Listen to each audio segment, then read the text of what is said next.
My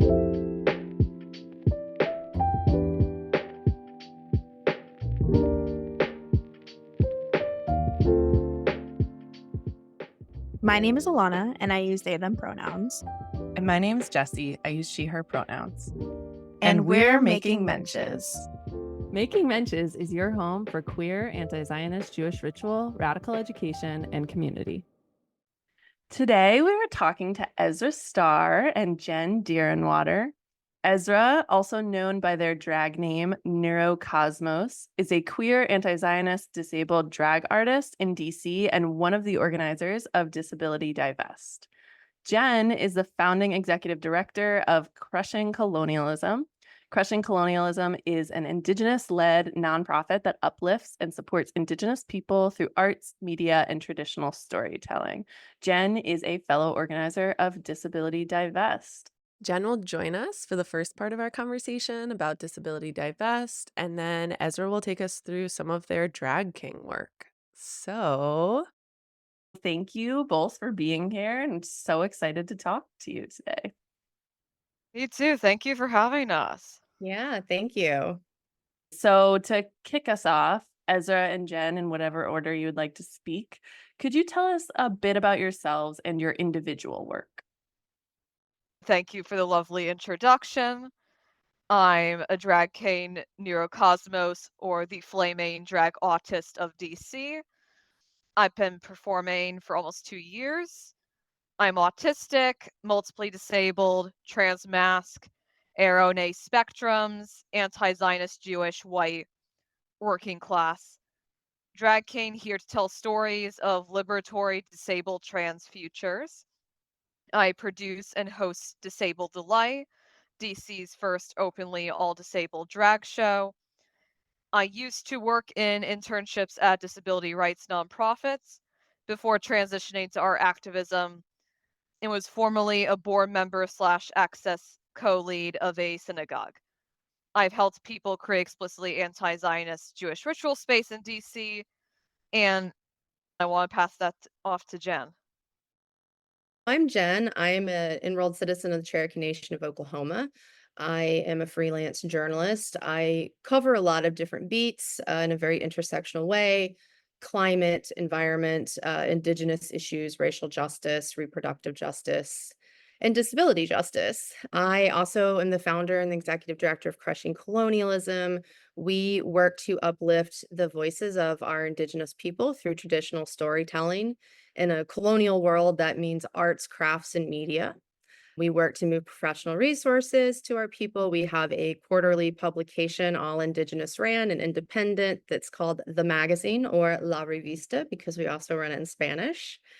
And yeah, I do a lot of other things. I serve on some boards and such, and I'm a part of Disability Divest. Amazing. Thank you both. You're both doing such incredible work in so many different areas of life. Speaking of Disability Divest, though, tell us about Disability Divest. How did Disability Divest start? What is the mission of Disability Divest? What would a listener need to know if they had never heard of Disability Divest before?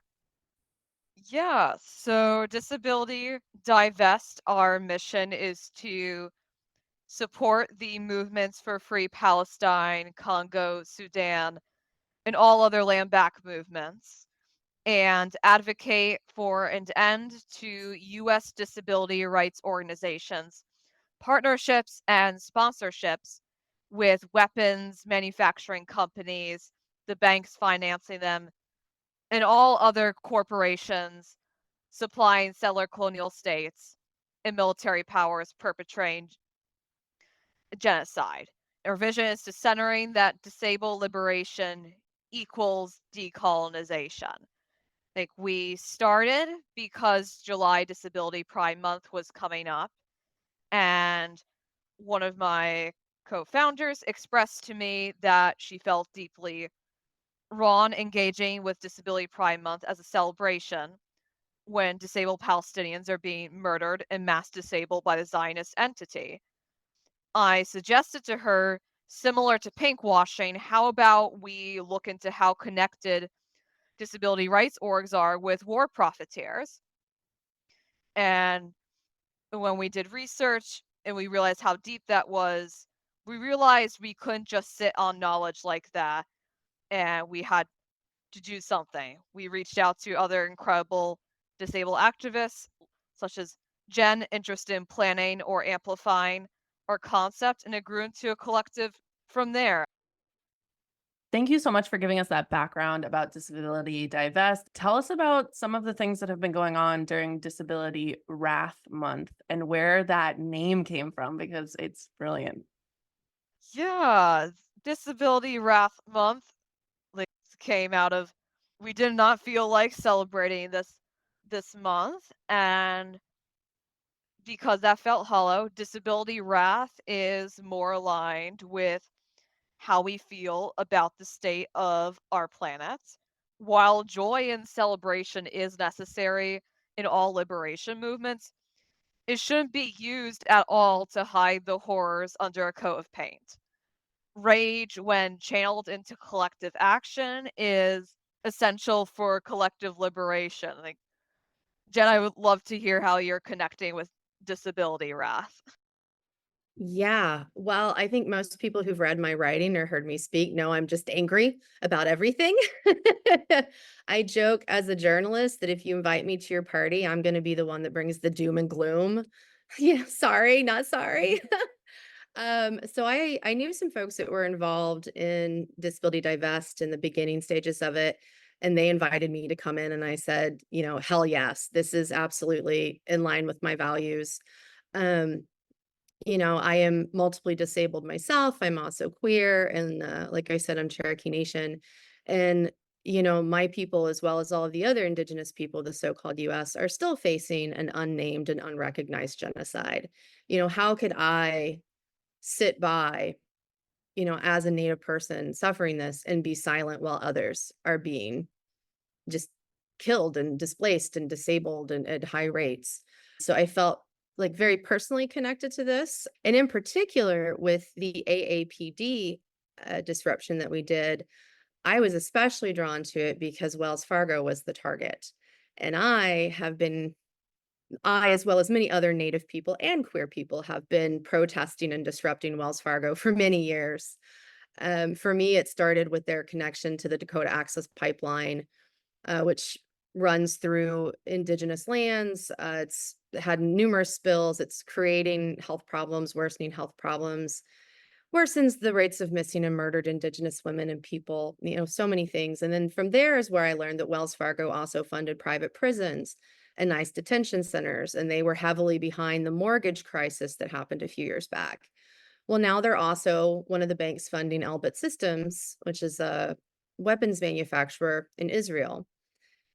So for me, I just see all of these connections between the harm to the environment. This war on Gaza, this genocide, is destroying that land for generations to come, for everyone, regardless of who lives there. That land is so polluted and toxic now. I look at it as a disabled person. I think about all the times that I myself have laid in a hospital bed under anesthesia, completely vulnerable. I think about what my own Cherokee ancestors went through. Like, I just think about that and I can't stay silent. And it makes me very angry that organizations like AAPD or Disability In claim that they're working for the betterment of disabled people while they're actively working with entities that are disabling and harming and killing disabled people. And so for me, when I heard Wells Fargo, I was like, yep, sign me up. And so we disrupted in late July the AAPD's Americans with Disabilities Act anniversary event. There was a small group of us that went in, and when the white cis man from Wells Fargo got up to speak about how wonderful they are to disabled people, Ezra stood up and screamed so loud, I actually kinda jumped. It was just like, "Oh, damn, go Ezra." But they got up and screamed really loud, "Wells Fargo equals Native genocide," which is a slogan that I came up with in 2017 when No Justice, No Pride was protesting the Capitol Pride Parade because of their inclusion of cops in Wells Fargo and military contractors. So it was kind of a throwback to that as well, and we took the stage and we read our list of demands and we kept Wells Fargo from going up and speaking. And yeah, that was our disability wrath like in-person action. And then there's been other people doing amazing work, doing social media work, handling the website, creating letters for people to sign on. We also have been doing some press as well. So even beyond the people who are in front of the cameras, there are so many behind the cameras doing a lot of really amazing work. Thank you both so much. It's such a incredible concept, and the actions that you've been able to put together have been really powerful. And the videos that I know Jesse and I have seen, and I'm assuming many others have seen, um, yeah, have just been really powerful and really incredible to watch. And could you speak a little bit more to some of the other events or actions that you've put together in the last few months? Yeah, our first action was that on July 1st, we released a sign on demand letter demanding disability orgs refuse donations, sponsorships, and partnerships with war profiteers, for them to call for an immediate and permanent ceasefire and end of the occupation of Palestine, and to, for the love of God, stop honoring war profiteers with disability inclusion awards. And so having organizations endorse that, like Making Mentions, thank you, and individuals sign on. I think our next action was a virtual protest slash publication education campaign about disability in, which is a disability inclusion org that's all about making disability inclusion happen in business and corporations. And they release every year a disability equality index. And they list the businesses that scored 100, 90, and 80 for being best places to work for disabled people. And a lot of the big war profiteers, weapons manufacturers, score 100 consistently. Boeing, Lockheed Martin, RTX/Raytheon, they're all ranked as best places to work for disabled people. Most of the businesses that get those awards are also corporate partners of Disability In. And Disability In also has a program that matches disabled college students with mentorships from their corporate partners. So they're also directly matching disabled college students with those war profiteers.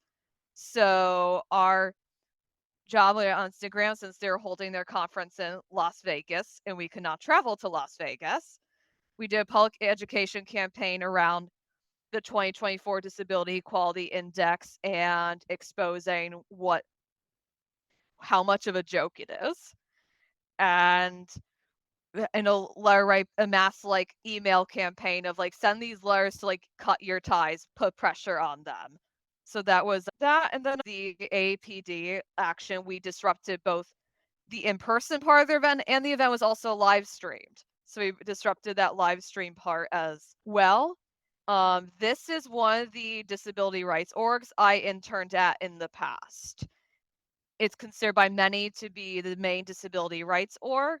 So when we learned that AAPD was going to have their presenting sponsor, Wells Fargo, speak, we couldn't not do something.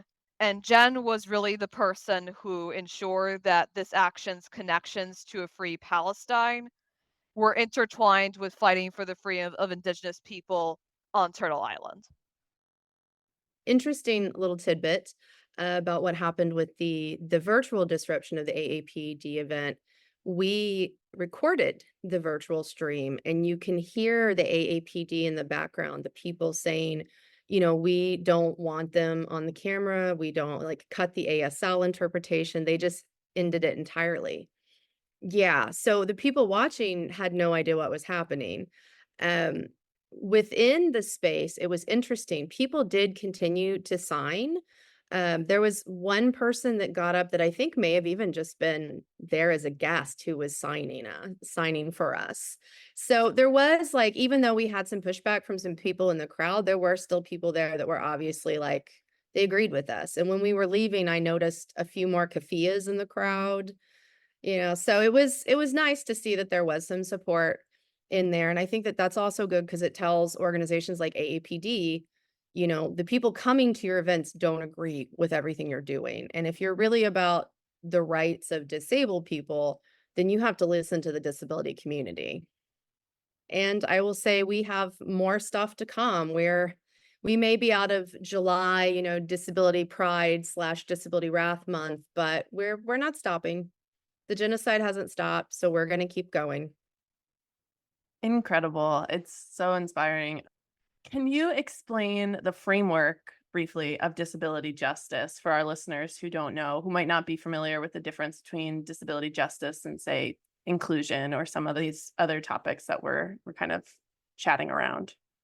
Yeah, I'll like briefly touch on this in that disability rights, I think, operates from a more making change from the inside framework, more like reforming the system as it currently exists, making change through laws and through those current frameworks, like doing that work within the system tends to be very single issue focused, very policy focused, and often but not always white disabled led.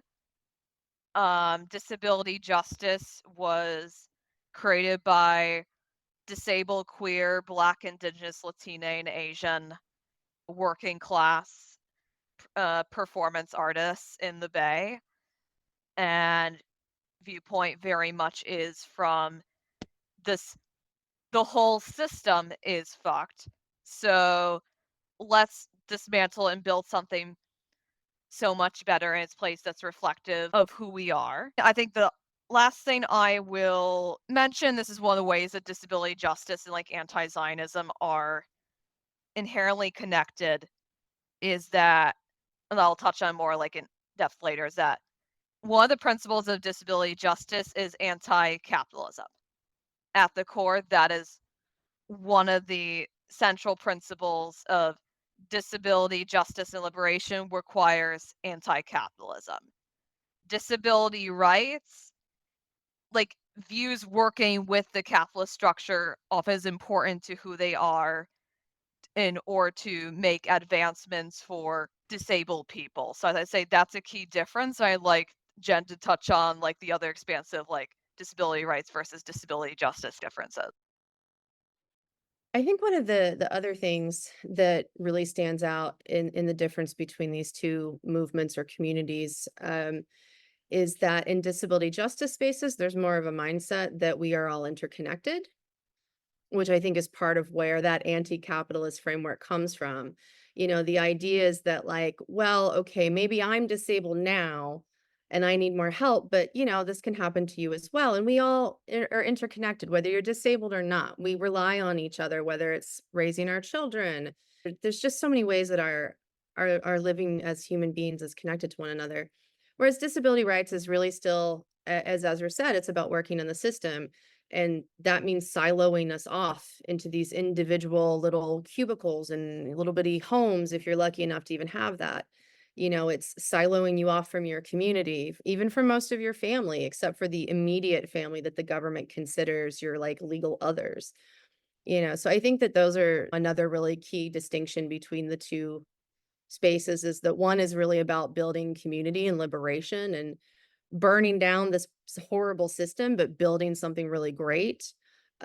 Whereas disability rights, it feels a bit more like they want to get theirs and they don't care what expense it comes at. They just don't think they should be oppressed, but doesn't matter if other people are being oppressed or even killed.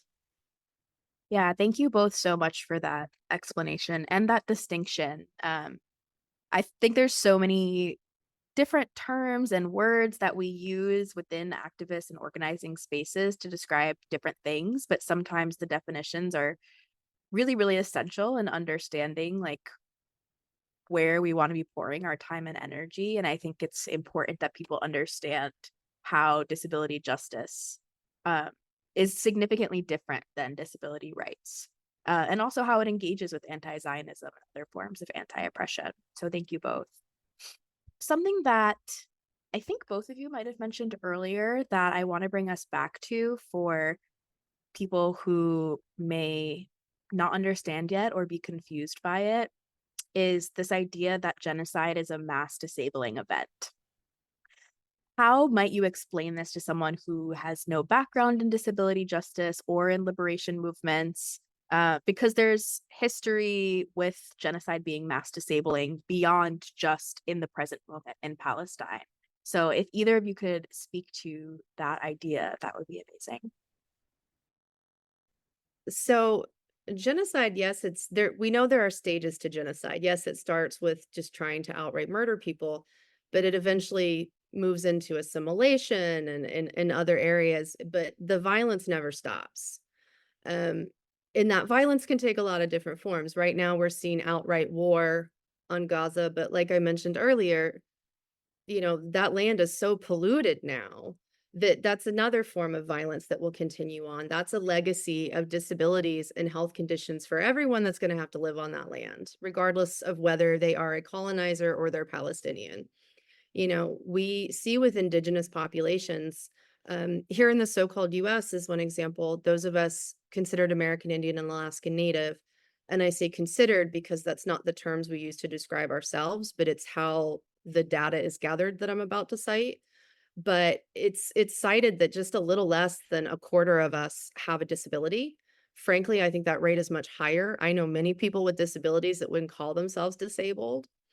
Um, and there's a lot of reasons for that. We have high rates of police brutality, we have high rates of sexual assault, people going murdered and missing, the pollution of our lands, the lack of access to traditional food sources that's led to high rates of things like diabetes and high cholesterol and heart disease. Like there's so many ways that genocide is mass disabling. And then there's just the issue of trauma. It's not just the trauma you're experiencing in the moment, it's all the historical and intergenerational trauma that will continue on with your people for, generations to come. So when we talk about genocide as a mass disabling event, I mean, it's really, in my opinion, we should just say that everyone that's suffering this is getting a disability of some kind, especially if you consider PTSD a disability. Um, I myself have PTSD. I have some feelings about the idea of mental health issues being considered disabilities when, for many, not all, but for many, it's usually rooted in some form of oppression and not an actual illness. But yeah, I hope that I explained it. I feel like I could keep going on and on, but I hope that I got that for you all. Well, yeah, that was incredible, and just walking through it, all of the smaller ways that people might not consider the harm that genocide does beyond the, kind of awful graphic images we're shown on the screens that we consume all the time. So I really appreciate you like taking the time to walk us through that. Now we're curious what dreams that both of you have for Disability Divest. So what could you dream up, and really like dreaming, not like practical, like next month we'll accomplish this. I think honestly, like the first thing that came into my head is that my main dream is that all land is given back to indigenous peoples, that disability divest one day doesn't have to exist. Like we're existing because we've had to, not because we want to. We should not have to exist, but we have to because of how capitalism, Zionism, ableism, white supremacy have our society so locked down. And we have to fight that every step of the way. I think while that reality is still around and we haven't realized all land back, I'd say like the immediate dream like has been on my mind is in terms of our focus to truly expand to connections with Congo, Sudan, Tigray, Puerto Rico, Haiti, Hawaii, which it has always been something we've wanted to do. We also realized that we did start out with a more narrow focus on Palestine, and folks have asked us like, are you like a Free Palestine focus org or a collective, or are you like all land back? We're kind of confused. So I say the immediate dream is kind of like to clarify the message, actively connect with those groups locally so we can like build those collaborations, like much more collaborations with our like supporting pro Palestine and pro land back organizations. I think, I mean, if you're gonna ask me to dream really, really big, I want us to not need to exist, kinda like Ezra said. There's other things I'd rather do with my limited time and energy. Despite what some people may think, I don't enjoy going to protests. I don't enjoy doing that stuff. It's not a fun time to me. I'd rather be home with my cats. Um, but I think along with that, I can easily say overturn the system, build what we need, all of that, but I want more joy. I want more happiness in our lives. I am exhausted and I am angry and I am so tired of being exhausted and angry and depressed. Like at my core, I used to be a pretty fun, laid back, go with the flow kind of person. And now I just, with everything that I've experienced in my life and everything that I see in this world and the interconnections of all the violence and corruption and everything, it's like I just constantly feel all I am is like a ball of rage and depression. I want some happiness in our lives. I want us to all have the things that we need to live so that we can actually then do the things we want to do, whatever that is, whether it's doing drag king performances, it's writing, it's building birdhouses, like I want more joy in our lives. That's what I really want to see. But we can't get there without liberation. Fuck yeah. I love it. No, literally my exact reaction. I was over here like snapping with my mic muted because yeah, I think that that is like that should be the ultimate dream of most of our organizations that are working towards liberation is like the absolute dream would be that we don't have to exist anymore and that we live in a world where organizations like Disability Divest like don't have to do that work and don't have to do that labor and we can just yeah lay in rivers in the forest and breathe deeply.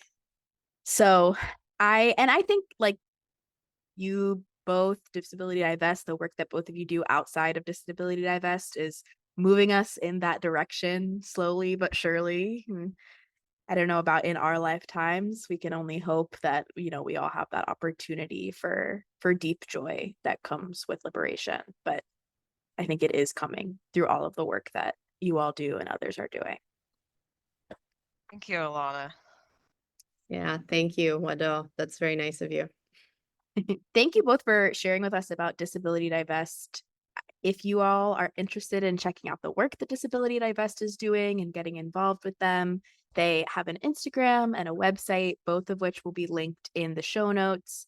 Also, Jen's organization, Crushing Colonialism, will also be linked in the show notes. So please feel free to check all of that out and give them all of your support, whether that be boosting them on social media or giving them money so that they can continue to do this work or signing letters, any and all of the above.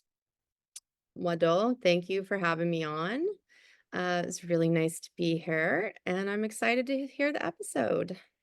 Yay. Thank you so much for being here, Jen. It's been really wonderful. Of course, Alright. thank you for joining me. I really wanted you to join me, and thank you for doing this. Yeah. Oh, of course. Thank you. Thank you so much. All right, y'all. You have a good evening. Bye. Bye. So, Ezra, you do a lot of different work that's associated with a lot of different parts of your identity, and all of those things come together and work together. Could you share a little bit about how Disability Divest interacts with Judaism, if at all? Yeah, that was a really great question. I would say Disability Divest hasn't directly interacted with Judaism beyond like we have individual members who are Jewish, but we absolutely are paying attention to the connections between how Zionism in Jewish organizations intertwined with disability rights organizations. It's not just corporations that are the problem. Two disability organizations that have been around and worked in disability inclusion space for a long time have continued to have Zionist leadership since their founding. The first one, Disability Belongs, or formerly known as Respectability. Their board chair held senior positions at multiple Zionist Jewish organizations for 20 years. Their vice chair is also on the board of a Zionist Jewish DC org. And one of their advisory board members works in the Jewish National Fund's Disability Task Force Special in Uniform program, which for folks who don't know what that is directly funneling and encouraging disabled Jewish people to go into the Israeli military. Please, that's So so wild. I wish I were joking, but no. That's just one org. The second one, which is the Ruderman Family Foundation. Um, the organization's president served in the IDF and was the leadership director for the Israel-based part of APAC. Multiple staff have served in the IDF, including high positions. The org has an Israel office, and they have staff appointed to work on U.S.-Israel relations. So, in addition to corporations, there also is a through line of Zionist Jewish organizations with deep ties to Zionist Jewish orgs and/or the Zionist entity being very embedded in some Jewish disability rights organizations as well. I really appreciate you walking us through that too, because in my other work, I've found that weirdly, organizations will usually fund like disability rights stuff and Israel, and they're always linked somehow. And I'm just like, why are these two inherently linked? And they're not. They are making an effort to. So to be like, if you support disability justice, then you must be a Zionist. And it's like, whoa, that's crazy that they're doing this like conspiracy. Anyway, so we had a question about how disability justice and anti-Zionism are inherently connected. And it seems like you've pretty much laid out that answer for us already. But is there anything else you wanted to provide about the connection between anti-Zionist resistance and disability justice? Yeah, I definitely did want to go that a bit more in depth because I kind of touched on it earlier. So I think a lot of the main founders of disability justice came from the organization Sins Invalid, and they have a document of 10 principles of disability justice. And so their first principle, they start with intersectionality and define it with the Audre Lorde quote, "We do not live single issue lives." So Zionism and all colonialism is fueled by white supremacy, ableism, and capitalism. Anti-Zionism in its true form is a movement here to dismantle that system. And because the leaders who created it lived with the trauma of colonization, they position disability justice as decolonial from the very beginning. With the anti-capitalist politic principle, capitalism fuels the mass disablement of people, both newly disabled and the disabling of people born disabled.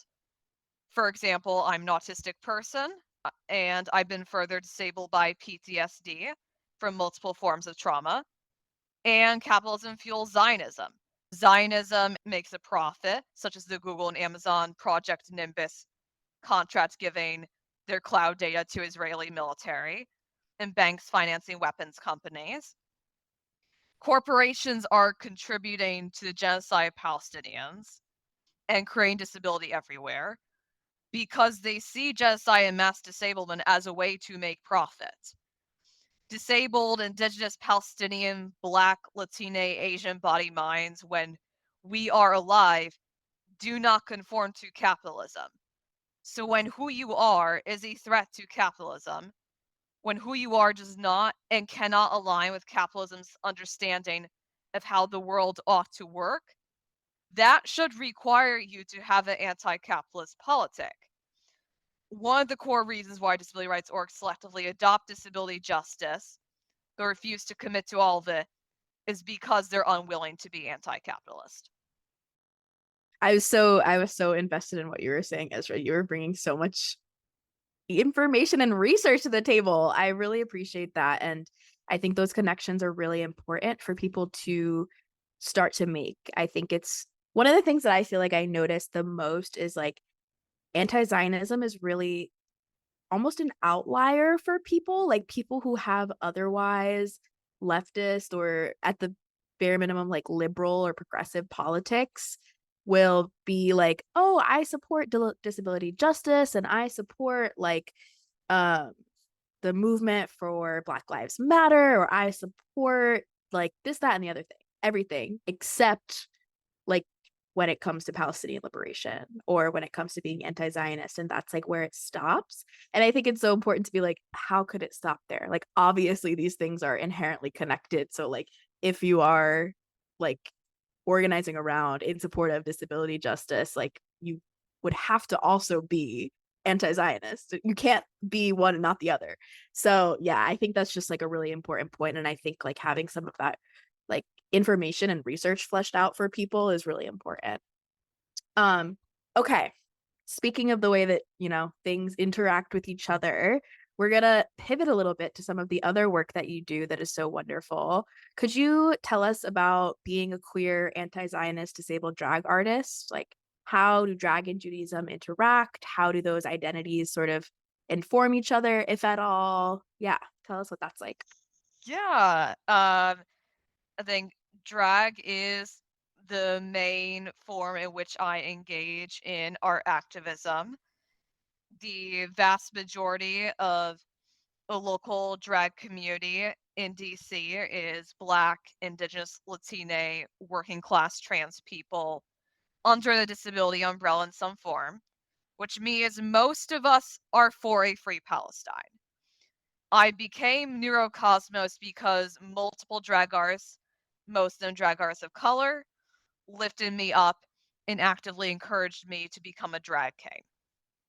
My dear chosen fam, Kay Molasses, who performs a lot in New York City as well, gave me my first drag show performance booking. Desiree Dick, who's a prominent drag queen in DC, gave me my first opportunity to produce and host Disabled Delight. So all them like Black, Indigenous, trans drag artists have paved the way for me and continue to do so every day. So I want to note that right off the bat.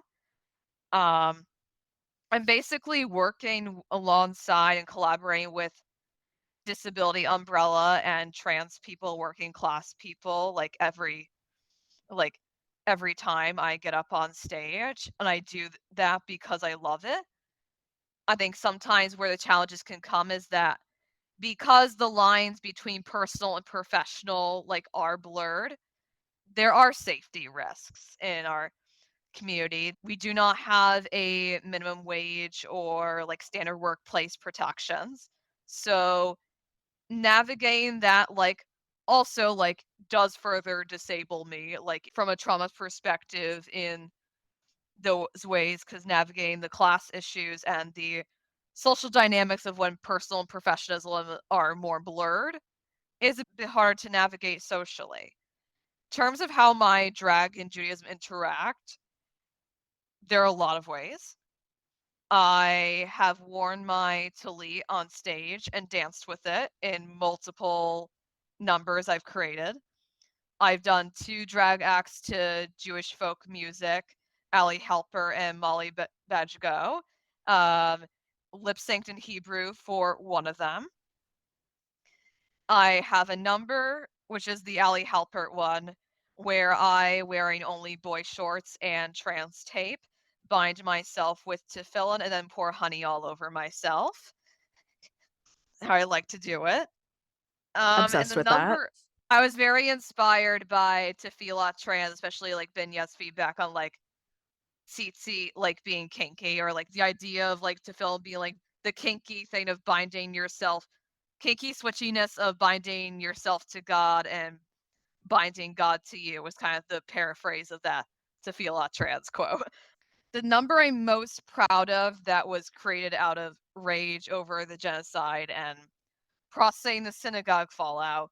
I create an act where I do a dance reenactment of my mikveh immersion, wearing a kittel, to a voiceover of me reciting the Twilight People prayer blessing by Rabbi Zellman. Then I strip all that off for a lip sync of Sophie's Is It Cold in the Water in just boy shorts and trans tape. Halfway through the song, I put on my tallit.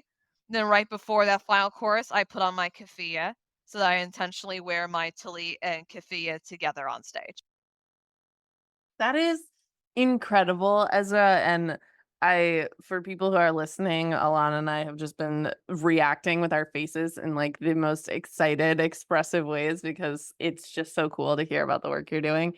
And the intersections of all of the identities that you're talking about, and I appreciate you bringing up the like social navigation involved in this as well, because I think that's an area once again that people don't think about when it comes to disability justice and working in spaces in general, but especially in this incredible space that is very liberatory in a lot of ways, but can also be like oppressive just in like communication and social norms sometimes too. So I think that's like an incredible point that you bring up. And we will absolutely be promoting your shows, and anytime that you're out, we're always willing to put it in our newsletter too and be like, go support Ezra, because this is just so incredible that you're doing this and making visible, I think, what a lot of people dream and wish and imagine with their Jewish identity and all of their other identities. So just really like thank you for doing this work and for putting yourself out there and being like what a lot of people I think wish they could be doing or being.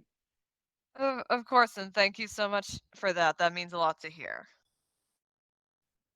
Ezra, you mentioned that one of the drag pieces you created is based on some of the fallout that happened in your like religious and spiritual community. And based on that, I'm curious if you can talk about what kind of Jewish anti-Zionist spiritual spaces you've created and what your journey with this has been. Yeah, thank you for asking. So I think the synagogue that I went to was the first and only synagogue I've ever been a member of. I did not go to synagogue growing up. So I think in terms of Jewish anti-Zionism specifically, my first entry was deciding to create a massive Google Doc in November of ritual spaces that are either anti-Zionist, have a statement of support for Palestinian liberation, or support a ceasefire. It worked then, but because of how many so-called pro-Palestinian liberation synagogues became publicly big tent since then, the resource I created that came from my brain was deeply flawed from the very beginning. When it comes to creating ritual space, I'm the connector who connects people with resources and the logistics person. I'm not really the ritual leader. I love much of Jewish ritual, but I'm not as drawn to ritual leadership, so I support the people who are. I did co-found the only explicitly anti-Zionist Povura in DC. We are on a pause due to capacity and sustainability issues because there needs to be more than just me handling logistics. So we'll say next, this will be the only public Jewish outlet I tell this story in. The only other times I'll publicly share it is through Palestinian lit spaces if Palestinians want me to speak about it. I've kept it in private communication because I don't want it to ever be a distraction that takes time and space away from the Palestinian movement. But you know what? I'm going to name names. The synagogue I was part of was New Synagogue Project. I was a board member for part of that time. I went into that. They said on their website that they're against the anti-occupation and stood for Palestinian liberation, and that they support the decolonization of all people. And I took that at face value at that time. And I did become a board member with an access lead position. When the ongoing genocide began, I think first there was a access issue where a Black deaf Jew was harmed. The only reason I mention it is that board leadership would be like, oh, this was a horrible mistake that we made, while the disagreement around Zionism is inevitable. I see them as intertwined in that how you treat Palestinians reflects on how you treat Jews of color at home. So me and other anti-Zionist members, including a few board members, knows that New Synagogue Project was not speaking on the genocide, acknowledging Palestine really. And the organization talked to members who are also dissatisfied. And then in January of this year, mainly the rabbi, who was the same one who administered my Hebrew name change ceremony the year before, wrote alongside other top synagogue leadership a internal document called NSP's role in the current crisis in Israel/Palestine, where they outline a 4-page document they sent to membership over email about the synagogue's role. As a board member, I only received it 2 days before it went out. So there is very little chance to call this shit out. And so the thing I'll mention most, because it's way too long, is that there is a paragraph that said that their value statement affirms that we don't mix our practice of Judaism with political nationalism. This means that Zionism is not part of the Judaism we practice as a community. But then they say in the sentence right after that, our congregation does not have a specific orientation on Zionism. Some members identify individually as anti-Zionist, non-Zionist, liberal Zionist, and diasporist, and all are embraced as part of our community. I sat with that as a board member, knowing that was completely wrong based on my own values, my own background around having settler colonialist family in the Zionist entity, and having most of my chosen family be Black and/or Indigenous. I sat with myself and I was like, I know a lot of us view us as a responsibility to try to change Jewish institutions, but I cannot. I feel I'd lose my soul if I stayed. So I made the decision to resign my board position at the time, sent the board a resignation letter, and specified the 2 reasons for my resignation, and brought that connection of you say you support decolonization on your website, and that is contradictory to you saying this letter, in this letter to membership you support liberal Zionists. That does not compute. And so I made that entry. Before my resignation, the rabbi asked to meet with me in person for a private meeting to discuss our relationship. And so we met in early March, and I said I'm personally ending our personal relationship for these reasons. He asked for the reasons, he got 6. And he said that he disagreed with Zionism as being inseparable from colonialism. He said that he didn't feel that NSP should become anti-Zionist because it would go against NSP's core values to become anti-Zionist or excise liberal Zionists. He was glad that I created the ritual space, because for some people, he understands that NSP can't be a home. So we had this kind of back and forth, and I could tell he was in this position. And at the end of our conversation, he asked, "Can I ask you a logistics question?" And I said yes. And his question is, do you have any outstanding dues? My face, my jaw could not be more open on the floor, shocked right now. I said, I have no payments due. And he said, oh, I thought based on your resignation letter that you're saying that you're leaving the synagogue community, which I did not directly state in my letter. But basically, while the assumption is understandable, he automatically assumed I was leaving the synagogue. He didn't ever directly asked if I was going to leave. So my experience is a complicated thing of not 100% kicked out, also not 100% like I absolutely resigned on my own terms. My leaving the synagogue was not necessarily on my own time. I have no regrets whatsoever. I feel I walked away with my soul intact. But the only reason I talk about this in this one Jewish space is because of the relationship I have with making mensches. And I want people to understand that pro-Palestinian liberation, like synagogues adopting this Big Ten approach, is not isolated to just New Synagogue Project. The rabbi who did this is part of Rabbis for Ceasefire. It's not just a outright Zionist synagogue problem. It's also these synagogues that say, oh, we're committed to Palestinian liberation, but haven't really examined in depth what that fully means, that are engaging in the normalization of Zionism.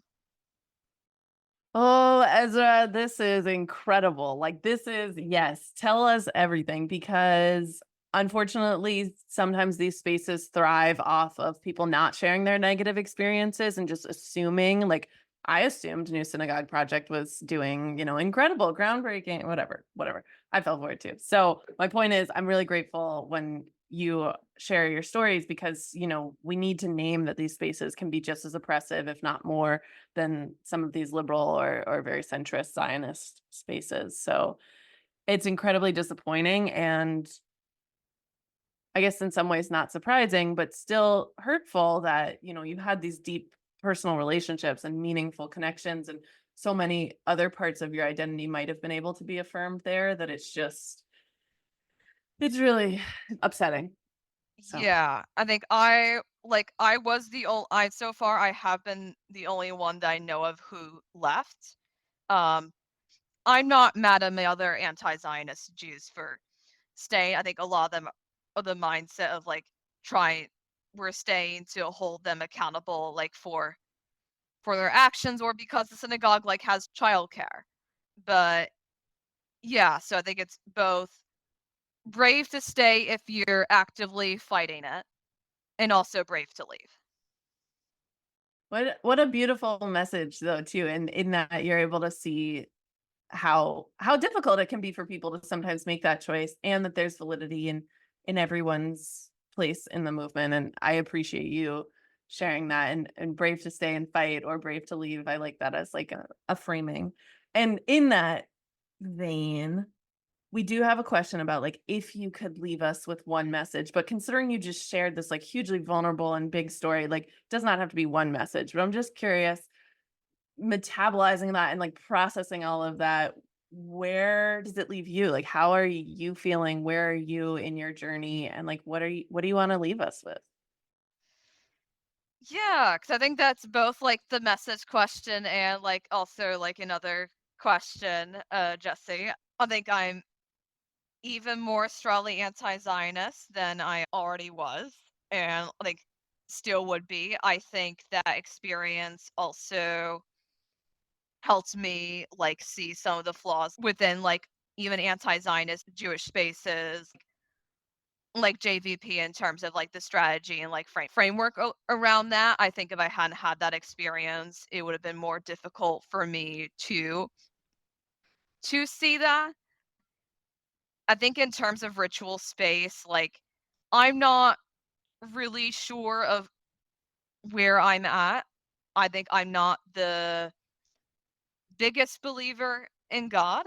I think I would say I think my practice has been varied to the beat of my own drum, but I think having a ritual space to practice ritual has been something I've needed, and being with making mensches like virtual Shabbats and doing shel malas like Torah for Palestine like every Tuesday, like those are all things that help, but like focusing on being with very like committed anti-Zionist Jews for the spiritual aspect, them not politically organizing with other Jews, focusing more on other marginalized groups in terms of political organizing has been more helpful for me personally. I think in terms of message that I like to like leave folks with, I think this was a message I gave when I was a staff intern at AAPD into the summer internship program, and the interns loved it and staff was like scared. So I think I like told them